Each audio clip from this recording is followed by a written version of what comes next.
Our ninth fit myth is that you can multitask with exercise. There are different energy systems in the body, and the aerobic energy system and the anaerobic system can't be functioning efficiently at the same time.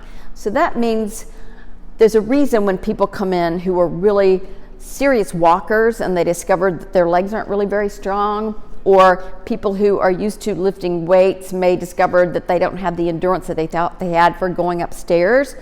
It's because you can't train both of those things at the same time. And unfortunately, it means you got to decide, if you want to make the best use of your time, which one of those things you want to prioritize.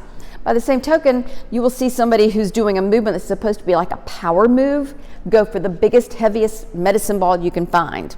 Well, training power doesn't really train well at the same time with strength, because picking up the heaviest ball and slamming it down will not allow you to create as much power as you could do with something lighter. Imagine taking a ball that weighs 5 pounds and throwing it as far as you can relative to a ball that weighs half that much. You would be able to get more explosiveness and power behind it as you throw. The big one that everybody misses the point on is balance work. If you do work on balance, you're going to have a trade-off with strength.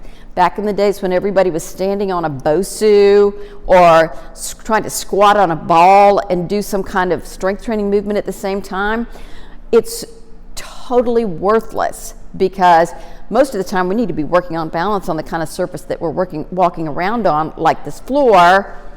And I just have to know that if I'm going to do that and do it on one leg and say do an overhead press, I'm not going to be able to do as much weight overhead as I could if I was on 2 feet.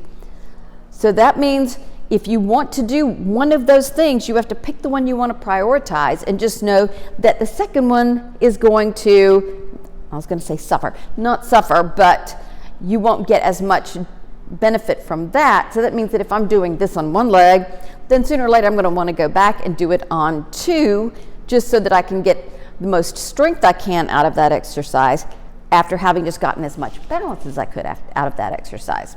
It comes back to choosing goals, and for a lot of people that's really the hardest part.